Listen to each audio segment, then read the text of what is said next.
All right. So, top five most improved teams going into the upcoming 2022 NFL season. Now, a lot of people are going to say, well, it's a little bit too early to be doing this because we still got a little bit more time left in the offseason. But at this point, like the moves have already been made. Now there may be a couple of trades and a couple of signings. Somebody may sign Julio Jones, take him off the market, but at this point, your roster pretty much is your roster at this point, pending, a couple of guys. So if you want to start off first, what are your five most improved teams this offseason? So I want to give an honorable mention just because I feel like this team is going to be improved. And I'm taking into account coaching with this team really, just because again, I never really was sold on their coach to begin with. This was probably the biggest whiff of the offseason this past year was I picked the Giants to win the NFC East. I looked at the talent on the team and Joe Judge, he kind of brought some things to the table in year one, but I whiffed. I was wrong about that. But I told you go with Dallas. You did. But I think the Giants improved a lot. I think Brian Dable was the best head coaching option out there. And I think that they got him, and I think he's going to do great things. And we know about Kayvon.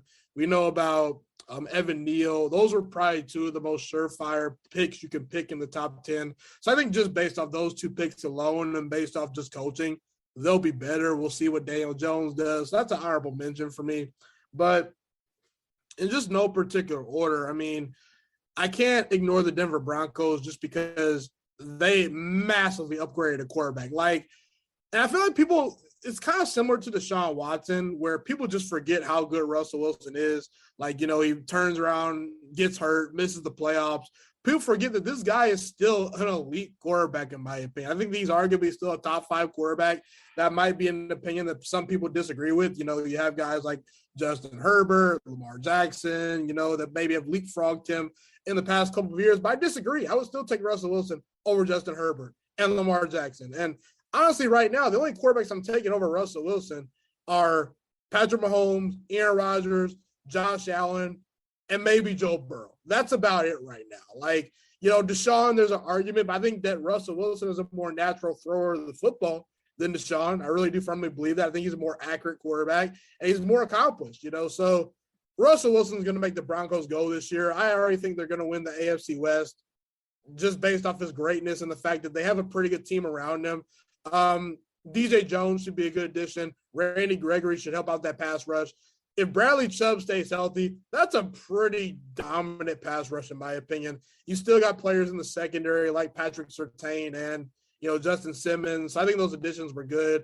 They did replace Noah Fant with Greg Dolchek. I believe that's how you say his name. The tight end out of UCLA, he can run. And we know about their weapons and whatnot. So I think Denver, just off the fact that they got Russell Wilson, that's really the big missing piece. They've had good wide receivers. They've got 2 great running backs, in my opinion. They just needed a quarterback. And I think they're going to compete in that division and make some noise for sure. So Broncos, for me, are one of the teams. The Miami Dolphins, for me, will probably be up next just because heading into this offseason, what did they need? Probably another wide receiver, probably improve the offensive line, and you could add to the running back core. Not another quarterback, that's for sure. Well, I'm just playing, bro. We'll I want to get you started, man, bro. Once you get this man started on Tua, bro, he's on go.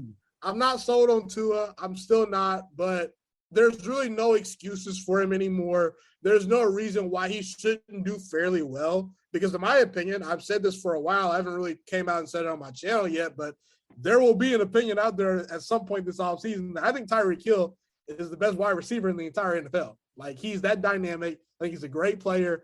And I think he's going to really help out Tua Tagovailoa this year. I think that Tyreek Hill, excellent addition, might be the biggest chest-moving piece of the offseason. Not to mention you improve the offensive line by getting Armstead. We'll see what Connor Williams brings to the table, but I think there is something there to be had with him potentially. You have Chase Edmonds, you have Raheem Mostert.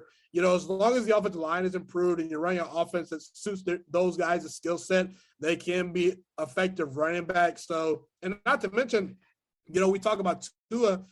The one knock I do have on Tua is he's a little bit fragile. they improved in the quarterback room by getting Teddy Bridgewater to where if Tua is not good enough, you have a viable option in Teddy Bridgewater. And if he gets hurt, Teddy can step in and do some good things. So Miami, to me, is one of the more talented teams in the league that no one's talking about. So they're up there for me. The Philadelphia Eagles, I cannot ignore what they've done. A.J. Brown and Devontae Smith, that has the potential to be one of the best wide receiver duos in the entire NFL. And I think Devontae Smith is really good. And I actually think, when I was rating these guys coming out of college, I probably would have had Devontae Smith ahead of A.J. Brown just as a college player. That's saying a lot because A.J. Brown is a pro. He's proven to be the better player between the two. So these are two explosive weapons that they have now. And, you still got Quez Watkins, Miles Sanders. We'll see if they utilize them the right way. But Jordan Davis was a great pick for them as well. They got younger on the defensive line. I think that Jordan Davis is going to be one of those defensive tackles that he will be one of those guys you have to really watch on film to know how good he is. He's not going to fill up the stat sheet, but he's going to make an impact. You will have to account for him. And then Kobe Dean was one of the steals of the draft, that linebacker.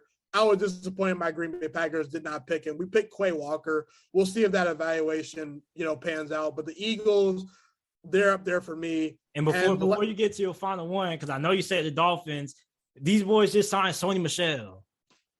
So what they're telling you is, Tua, we're gonna run the football and we're gonna play action. We saw this coming before. Like they signed fullback Alex Ingold, which a lot of people overlook. But once they signed him, one of the best fullbacks in the league, I was like, yeah, we're about to see San Fran 2.0.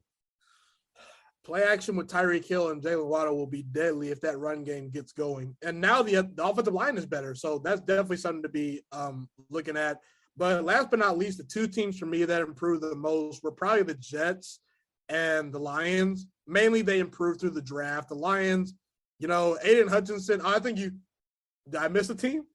No, okay. I kind of was like Detroit because they made some moves, but I don't know. I don't got my top five written down. I don't have my top five written down, so maybe I might need to go ahead and start doing that. But it's okay. But I'll make the case for Detroit. They kind of were like the Dolphins, where they had specific needs they needed to fill. They needed a pass rusher. They got that guy in Aiden Hutchinson. We'll see how the Trayvon Walker versus Aiden Hutchinson debate goes the next couple of years. I think Aiden Hutchinson was the safer pick and probably is going to end up being the better player, but who knows with these guys, with the coaching staff they go to. He's a good player. He's what they needed, and I think he fits the culture in Detroit. And I've been saying for a while, Detroit's wide receiver core is bad. I like Amon-Ra St. Brown a lot, but he's not the game changer they need. They need an explosive weapon that can win. Check me out. Amon-Ra St. Brown is going to be their slot receiver. Dude's going to have at least 100 catches. He's a slot receiver. But they have DJ Chark on the outside, who is a former Pro Bowler. The only thing with him is that DJ Chark is a needle mover for you?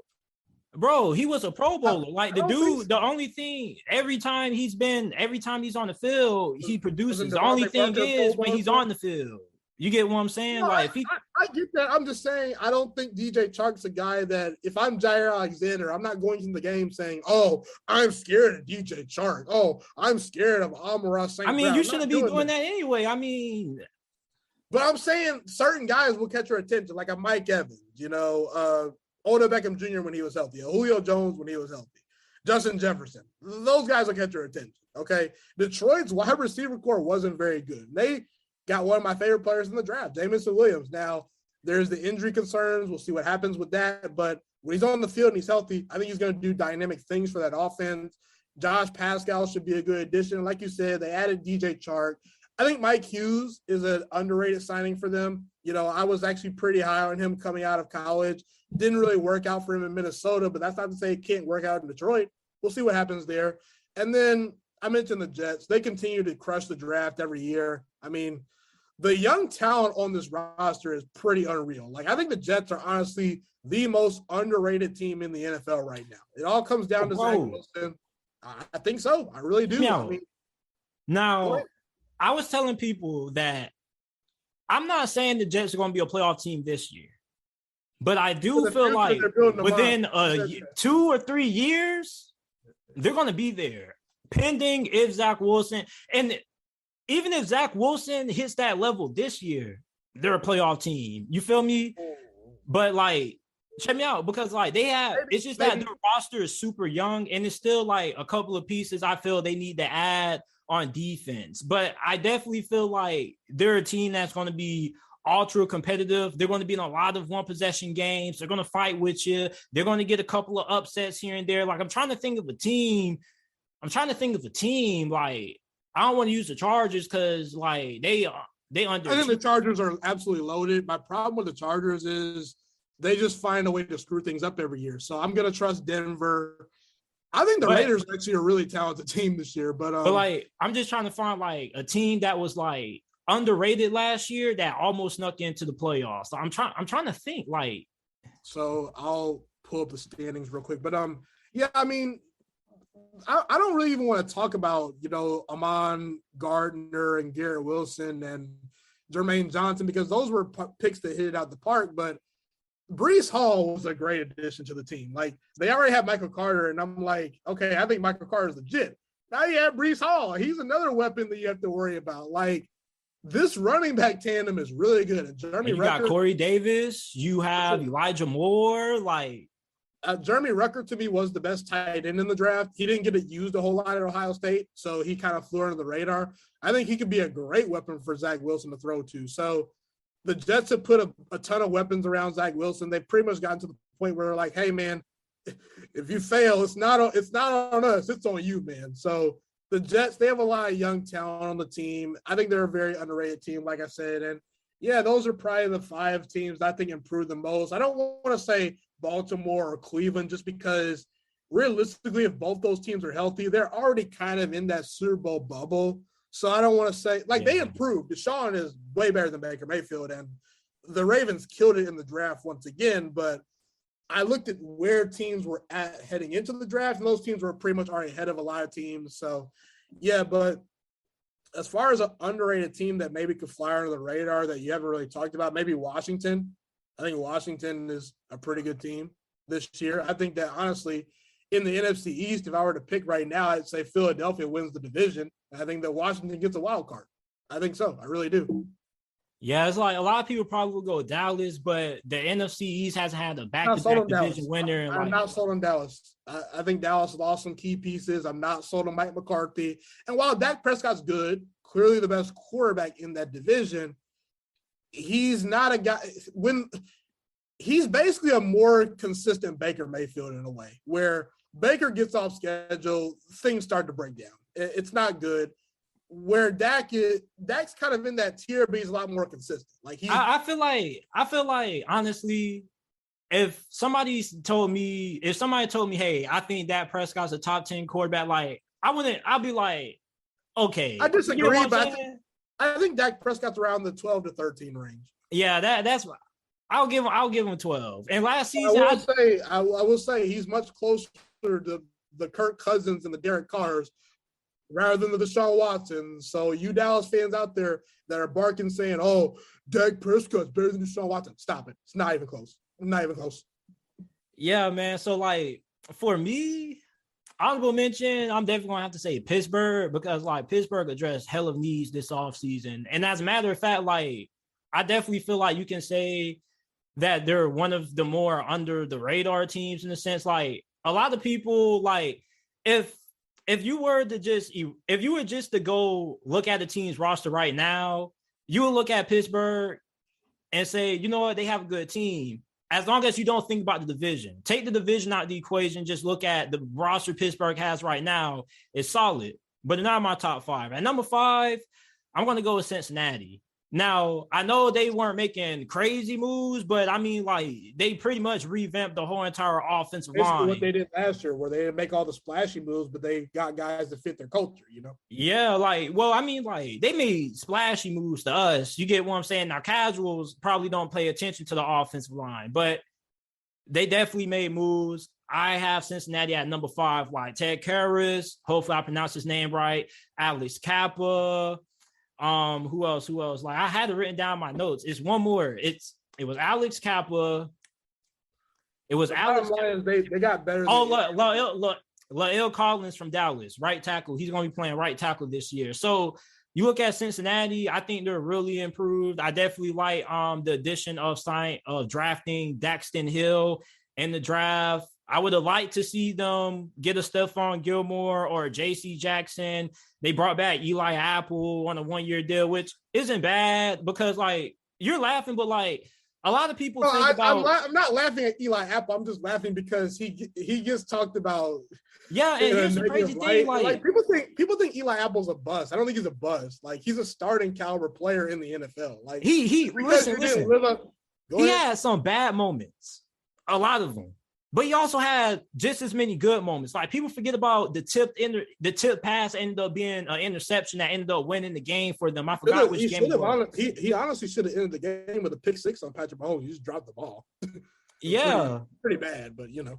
So I look at Cincinnati, they're definitely one of the most improved. I think they have to be on this list just because the fact that they just revamped the offensive line.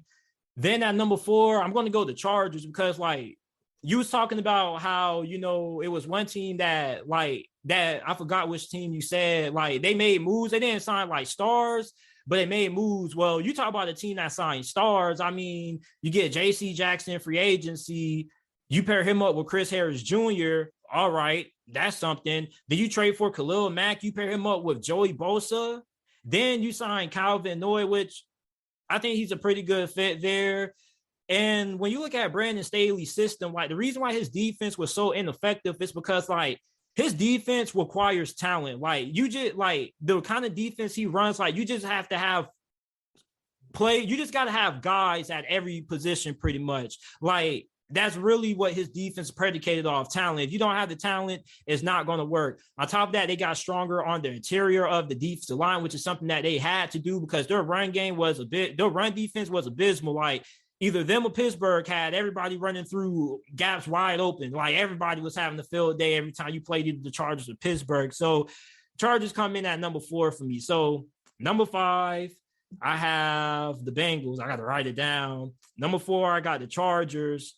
Number 3, I'll go with Denver. They do it in order. I'll go with Denver.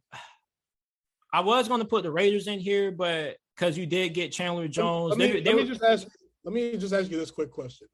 Who do you trust more to win the division potentially? Kansas City or Denver? Answer that question.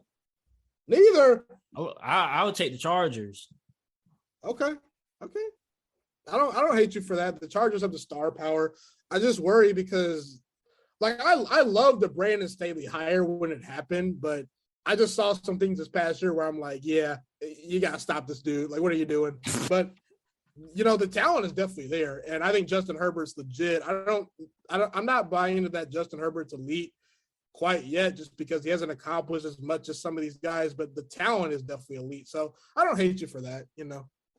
Yeah, like, you just look at the moves they made. Bengals, Chargers. Number 3, I got to put the Dolphins on here. Like, honestly, like, I'm going to just have a spoiler alert. I don't even think I'm going to put Denver on this list. Like, they got Russell Wilson. You got Randy Gregory. But I just feel like there were teams who added more, even though a quarterback definitely does influence that. However, it's like, overall, these teams just added a lot more. They got way more better. Like, we already knew Denver was a quarterback away. You get what I'm saying? That's pretty much all they really needed. But at number 3, I'm probably going to have to go with the Dolphins. Like, the Dolphins were already a team that was a borderline playoff team. You get what I'm saying? You add Tyreek Hill, you bring in Teron Armstead. And although I don't view Tyreek as the best receiver in the league, he is one of the best. And he is a player that, like, I don't really view him as a receiver. I just look at him as a weapon because he can impact the game in any phase. You can give him the ball on the jet sweep or you can throw it downfield. He's also a weapon on special teams. Like, the guy is good enough to win at least 2 or 3 games for you like he did in Kansas City because he can just take over games. And, like, it's not really a lot of wide receivers. It's good receivers. You feel me? And there are elite receivers. However, there's really only about 2-3 receivers that can single-handedly take over games, and Tyreek Hill is one of them. And please don't ask me to name them right now because that will require a lot of brain power and a lot of thinking. But you add him, you bring in Teron Armstead, the second best left tackle in the league behind Trent Williams. So it's like left tackle is a premium position, especially if you can get an elite one. So Tyreek Hill, Teron Armstead alone move the needle, okay? Then you're able to rework and bring back Xavier Howard because, you know, him and Miami was kind of at odds last year before the season started because he wanted to redo his contract and whatnot. So I got the Dolphins at number 3. I also like the addition. They just signed Sony Michel. So now you got him. You got Chase Edmonds, who probably is going to be their scat back. He's going to be the dude who comes in on third downs because he has the best hands out of all their running backs. Raheem Mostert is probably going to be their 1-2 punch. I think Myles Gaskins may end up being the odd man out simply for the fact that he doesn't kind of have the acceleration or the quick burst that maybe he may be looking for. So I have the Dolphins at 3. At number 2. Didn't you have the Eagles in there? Yeah, I gotta put Philly there, man. Philly went crazy. You got Nakobe Dean, even if he's not able to play this year, like you add him. You also look at the fact that you got AJ Brown. Like, I just really like the offseason that the Eagles did. Like, they made a lot of great moves. There's probably a couple of other moves that I'm probably not thinking of off the top of my head, but Philadelphia went from a team that backdoored their way into the playoffs because of their weak schedule to a team that now you can pretty much look at as being a legitimate threat to not only win the division, but they probably could, you know, surprise some people in the postseason, pending on, you know, how well Jalen Hurts comes along going into year 3. And I told people Jalen Hurts was going to be solid. Like, the dude is a worker. I just can't see Jalen Hurts failing no matter what. And there were a lot of people who criticized the head coaching hire of, what's his name? Nick Sirianni. Yeah, like a lot of people talking about this press conference and whatnot. Like, bro, like I don't need my head coach. I don't need my head coach to be the best talker to the media. I just need a head coach who's going to be able to get it done. Like, we know how Bill Belichick handles the media. You get what I'm saying? Yeah, not great quotes all the time. Yeah. But I will say, like, this might be a really hot take, but I will actually not be shocked if Kyler Murray is a Philadelphia Eagle in the year. I won't be shocked because I feel like Hurts is good and he's okay. He's going to get you by, but Howie Roseman's aggressive. And I don't know I feel like Kyler already has a foot out the door. Like, people keep talking about how, oh, they've made up and everything. They said the same thing about Russell Wilson, and that guy was gone in a year. Now, Kyler, to me, doesn't have the cachet of Russell, so I don't know what he's doing. I think Kyler just needs to kind of just sit down and kind of play and just honestly, I think he needs to hold himself accountable. And I think that Kyler is in a situation where he's really scared about his injury history and he really wants to get paid because he's been injured the past 2 years and he hasn't gotten paid yet. And I understand why he hasn't got paid, but if you're Kyler, you're like, hey, pay me now, like, if you can. So, and look what he did in the playoffs. I just can see the Eagles making the move. And check me out. Happens. Well, I don't think Kyler Murray is going to get traded because you don't really have to trade for him. He'll end up being a free agent in no time. You get what I'm saying? If they don't end up franchise tagging him or extending him. So it's like, for Philly, it's like, I don't think Jalen Hurts is going to play bad at all. Like, I think he's going to continue to improve. So, like, honestly, I feel like when you look at the most improved team, I got to go with the Jets, man. And, like, they're the most improved because, like, I know it may not show right away this season, even though they're going to be better this year than what they were last season.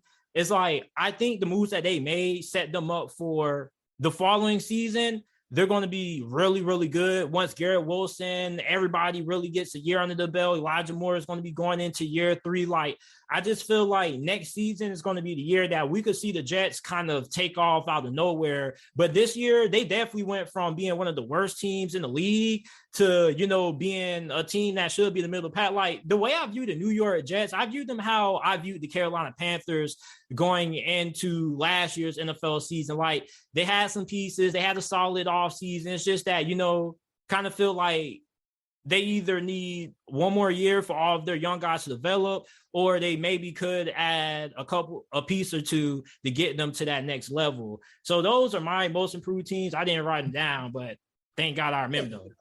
Bengals, Chargers at 3. The Eagles were one of your teams. I think I had the Eagles at 2. I had the Jets at 1. Who did I miss? You had the Broncos in there, I think. No, I didn't have Denver. No, I didn't have Denver. I'm looking at the teams right now. So you had, it wasn't an NFC team. It was. Oh yeah, you had Pittsburgh in there. Oh, Dolphins. Didn't you mention Pittsburgh though? Pittsburgh was your honorable mention. No, yeah, like Dolphins and yeah, okay, that makes sense. So I got Bengals, Chargers, Dolphins, Eagles, Jets. Those are my 5 most improved teams. Like I just look at the Jets, man. Like I really feel like they're going to be what Carolina should have been last year. At least what we thought Carolina was going to be. Yeah. Now, hopefully they're not what Carolina was last year, because if they are, that means that they should be drafting another quarterback next year. Yeah, Zach Wilson. I think he'll improve this year. Like he's got something to him. I didn't really like him coming out of the draft, but he's talented. He can throw the ball pretty well. I like him. So So the last thing I want to talk about, man, before we get up off here, we got to talk about Colin Kaepernick, man, because here's the thing, like, I don't really think a lot of people really know how good Colin Kaepernick was. You get what I'm saying? Like, a lot of people say, like, he's good enough because of the stance he took and all that. Get that. You get what I'm saying? However, like, we're just talking about this from a pure football standpoint. No politics. I don't really care that much about politics. I don't really have a political affiliation. I just pick the side that I feel is right. You get what I'm saying? So for all y'all in the comment section, don't make this political. We're talking about strictly what he's done on the football field and the pads, shoulders, shoulder pad, all that good stuff. So don't go there. Please don't. So when you look at Colin Kaepernick, how good was he, honestly? Like, you want to start off? Sure, I'll start off. So to me, when Colin Kaepernick was playing and he took over for Alex Smith and led the 49ers to a Super Bowl and almost won the daggone thing. And keep in mind, that Baltimore Ravens team, they were pretty stacked, especially when power never went off. I think the 49ers win that. Maybe. We'll never know. But at the same time, I feel like that kind of actually helped the 49ers in their favor, just because Baltimore had all the momentum after the Jacoby Jones kickoff return. Then the 49ers kind of got rested. And I feel like it kind of took away Baltimore's momentum. So, we can argue either side, but no, you're right. You're right. I got it mixed up. It's okay. But I find it hard to believe that he wasn't a top 10 quarterback at one point. I think that he was. I really, truly believe at one point Colin Kaepernick was one of the 10 best players at his position. Now, it wasn't for a long period of time. It was only for about a 2 or 3 year stretch, just because that was, the only time where he really got a chance to really shine. And I understand he had a great run game. He had a great head coach and all that great stuff. But, it's about what you do and what you're given. And I really truly believe if Colin Kaepernick got more of an opportunity, like, he could have continued to grow as a passer, and we could have seen him put up a 4,000-yard season, maybe 30 touchdowns, but I don't know. I mean, it depends, but at the same time, I think he was one of the 10 best. Let's look at the quarterbacks that were, playing pretty well at his position while he was, winning playoff games, versus Cam Newton, Aaron Rodgers. And now he obviously isn't better than those guys, but he was good enough to win, and the 49ers were winning because of him. Like, his dynamic ability to run the football, it was something beautiful to watch. And he was a great thrower of the football when given time to throw. Like, he was dropping dimes, man. Like, his arm strength was one of the 5 best arms at one point in the NFL. He had pretty decent touch. Like, he made good decisions with the football. Like, his throwing motion was ugly. His throwing motion, it wasn't the most natural throwing motion, but when he was on, it looked really good coming out of his hands and a lot of velocity. But I mean, let's look at the quarterbacks that were really good at their position compared to him. Rodgers, Brady, Breeze, So Peyton, before you start, give me a year. Like, what year do you really feel like Colin Kaepernick? Let's just say 2013. 2012, 2013. Let's say in the year 2013 or 2014, around that time. So you had, I think 2014 was the year he fell off. But the point is, the year after he made the Super Bowl and got back to an NFC Championship game, around that time. So obviously you have Brady, you have Rodgers, you had Breeze, you had Peyton Manning. Peyton was kind of falling off a little bit, but he was still great at that time. So I'll put him 2015. He was. Yeah. He still was great. Andrew Luck was up there for me. Like he was up there. So this isn't really in order. These are just guys off the top of my head. Andrew Luck, Joe Flacco after he won a Super Bowl was in the top 10. So he was somewhere in the top 10. He was closer to 10 than 5, but he was up there. Phillip Rivers probably was in that category.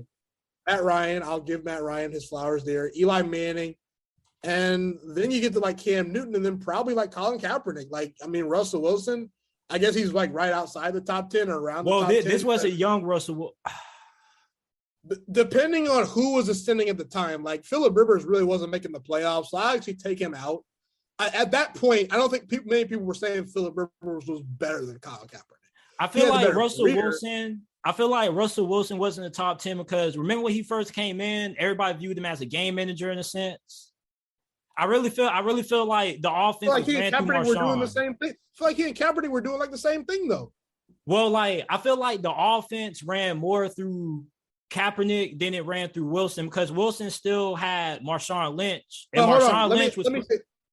Let me say this: like as good as Frank Gore was, he was not Marshawn Lynch. And it's one of those things where I don't want to penalize Russell Wilson for utilizing what he had. Like I feel like if he was asked to do a little more, he could do. He could have done it.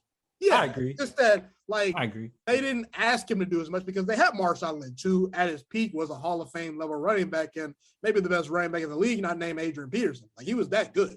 Like, Marshawn was the beast. So, yeah, I mean, I think Kaepernick at one point was a top 10 quarterback. You know, it was very hard to game plan for him. Just ask Dom Capers and the Green Bay Packers defense. They could not stop that guy. They could not stop that guy. Like, so – yeah, I mean, he was making high-level throws, like in the Super Bowl. Like, he actually made great throws to bring them back in the game. He ran around. He had a touchdown where he ran for a touchdown. But that Ravens defense had, like, Doomerville, like Reed, Ray Lewis. Everybody old, like old agent. Yeah, they were old, but they were still an elite unit. Like, as a kid, he was making plays. And he almost brought them back in the NFC Championship game versus the Legion of Boom. So, yeah, Kaepernick played his best versus great defenses. He beat Cam Newton in a playoff game. He has a playoff win over Aaron Rodgers. You know, he came back versus Matt Ryan in the NFC Championship game when Matt Ryan had a 17-point lead. Came back and beat him in Atlanta. Hostile environment. So, yeah, to me, Colin Kaepernick, the football player doesn't get talked about enough. Like, the guy that makes the stance, yeah, sure, like, we get it. But the actual football player was really good. There was a reason why Jim Harbaugh pulled the trigger and said, Alex Smith, you know, you got to sit on the bench. You know, this and guy didn't Kaepernick get like an extension or something? Like, I believe he did. I believe he did get like a pretty big extension. And it was well-deserved. So, yeah, I think at one point, Colin Kaepernick was one of the 10 best quarterbacks. Obviously, he didn't maintain it for a long period of time. But at his best, like, he was really talented. Yeah, I would say from 2013 to 2014, like that 2-year stretch was like peak Colin Kaepernick. Like Colin Kaepernick was, you know, but I feel like, you know, when Colin Kaepernick was at his best for the 2 years, 2013, 2014, I definitely feel like he was a top 10 quarterback. He had the record for most rushing yards in the playoff game by a quarterback. 181 yards against your Packers, beat Aaron Rodgers. Like Colin Kaepernick kind of was like, you know, like I won't say he was like he definitely, I won't say he was like one of the more popular players, but he definitely, if he would have kept it up, he definitely would have ended up ascending into that, you know, on the field wise. You get what I'm saying? Obviously, he kind of became a bigger public figure, you know, from what he did, you know, pertaining to things off the football field. But when he played, like, you definitely can say he had 2, you know, seasons where you could say, you know what, Colin, like, you played at a really good level. And honestly, like, his last season with Chip Kelly, like, even though, like, he didn't start, he got beat out by Blaine Gabbert, like, his last season wasn't even that bad neither. Like, 16 touchdowns, 4 interceptions. You know, the complete percentage looks ugly, but Colin Kaepernick was never the guy who is going to always, you know, throw for over 60% of his passes. You get what I'm saying? Like, his accuracy was kind of hit and miss. Like, maybe he would have developed as a passer, but honestly, I feel like Colin Kaepernick, his playing style was never really suited for him to have longevity in this league. Like, I don't really feel like, I kind of feel like he worked because of Jim Harbaugh and what Jim Harbaugh wanted to do. Jim Harbaugh wanted to run the football. He wanted to play smash mouth. And Colin Kaepernick also accounted for, part of that smash mouth because they was running him a pretty good amount of time. So like, when I look at Colin Kaepernick, he definitely had 2 years. However, it's like, I didn't really feel like he was going to last long. Again, this was way back when I was in elementary. I was like, I like Colin Kaepernick and all, but I don't even think he's going to last that long. Again, when Jim Harbaugh and the 49ers ended up falling off and his final year in 2014, that's when Colin Kaepernick, fell off. So for Kaepernick, like, it would have been interesting to see, like, what would have happened if Jim Harbaugh and the 49ers were able to make things work out. But I definitely do agree. And you definitely opened my eyes because, I was kind of thinking, he had one good season, but now looking at like he did have, 2 pretty solid seasons. Like 2013 was probably his best year. That's when he was the full-time starter. 2014, they went 8-8. They didn't make it to the postseason. So, I mean, like 2 good years. He had a pretty honestly, let me say this. If Kaepernick gets past the Seattle Seahawks, I think they beat the Broncos in the Super Bowl. I really do. That Denver Broncos team was a finesse football team that did not want to smoke with the Legion of Boom. And that 49ers team was pretty much a poor man's version of what the Legion of Boom was. They were more built up front where they had the big boys like that would punch you in the mouth, whereas Seattle, they had good pass rushers. But they were more so built on speed on the back end and speed at linebacker. The bottom line is, I don't think that Broncos team wanted any smoke with the 49ers defense or the Seahawks defense. And we saw that in the Super Bowl. And I think that Colin Kaepernick's ability to run the football would give that defense a lot of fits.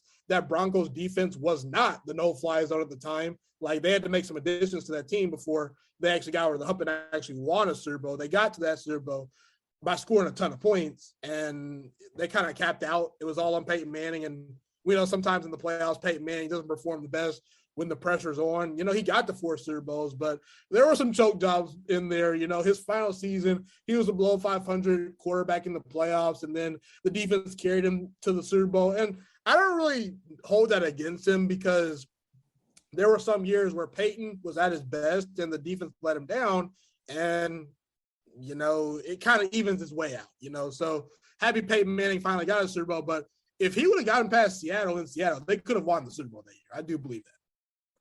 All right, everybody. This is my guy, Juice Alert, man. As always a pleasure having you on. We're definitely going to have you back on a couple more times. We ain't got nothing going on other than work this summer. So everybody, make sure that you guys go ahead, check out my guy, Juice Alert, the Juice Alert podcast. I'm going to link everything down in the description down below. Make sure you follow him on all his social media channels and his social media platforms. And as always, I appreciate you for coming on, my guy. For sure. Take care, man.